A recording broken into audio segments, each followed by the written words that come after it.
comment ne pas prendre part justement à ce changement et être une partie prenante, être acteur de ce changement-là. Il faut savoir que dans l'engagement politique, il ne faut pas avoir peur de la difficulté. C'est difficile, tous les jours. Tous les jours, on a envie d'arrêter. Tous les jours, on en a marre. Tous les jours, on est déçu. Tous les jours, on est déprimé. Tous les jours, on est choqué de certains comportements. C'est normal. Sauf que le lendemain, on se dit, oui, mais sinon, on part. Qui va rester? Donc, par contre, moi, pour moi, ce n'est pas un engagement politique, en fait. C'est un engagement dans le changement, justement.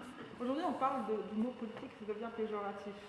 C'est les magouilles, le micmac, les coups bas, voilà, c'est ça, c'est ce que ça dénote, en fait, quand on parle de politique. Moi, je ne parle pas de politique, je parle du changement.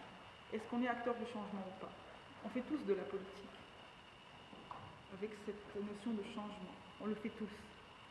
Dans notre famille, quand on amène ses parents à réfléchir autrement, à s'engager avec nous dans autre chose, justement quand ils veulent qu'on fasse médecine et qu'on dit non, moi je veux être ingénieur, moi je veux être musicien, moi je veux être acteur, ça c'est un changement. Donc on est acteur du changement. Justement, ce 14 janvier, un peu avant, ça a commencé quand on voyait les mouvements, je me suis dit que si ça arrive vraiment, plus jamais je serai passive, là je vais être dans l'action. Justement, j'ai commencé à voir d'abord les partis dans lesquels je voulais être.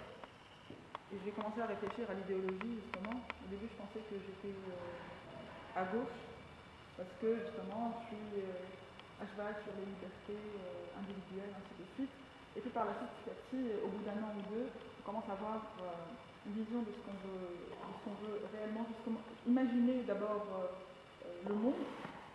C'est important de pouvoir imaginer le monde dans lequel on vit, pas seulement le pays, et puis de transmettre à son pays, son parti, sa communauté, ainsi de suite.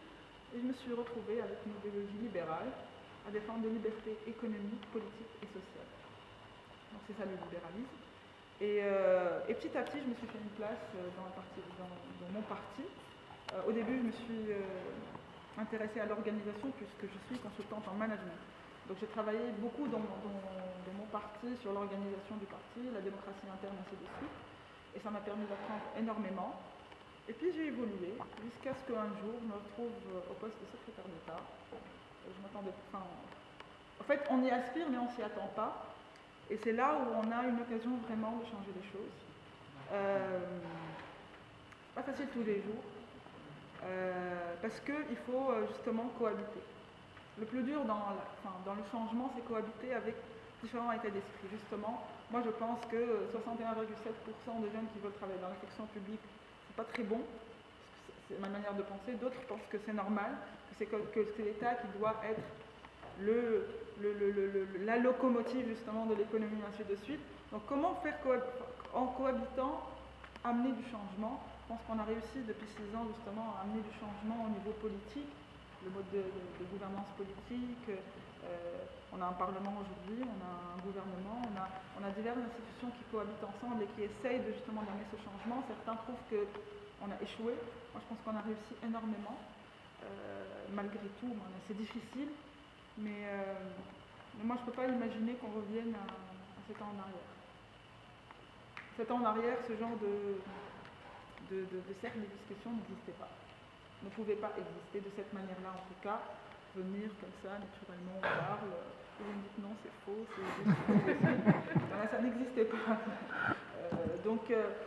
Moi, je ne peux pas imaginer un autre mode de vie. Et je pense que les jeunes qui ont aujourd'hui 20 et 22 ans n'ont connu que la Révolution, en fait. Ils n'ont pas vraiment connu Ben Ali, ou d'ailleurs, quand on leur dit avant c'était mieux, je pense qu'eux, ils n'imaginent pas, parce que l'autre jour à la radio, j'écoutais justement une jeune, elle avait 16 ans, et il parlait de Ben Ali, il y avait des gens qui avaient 35-40 ans, ils disaient avant c'était mieux, et on lui a posé la question, elle leur a dit, moi je ne le connais pas avant.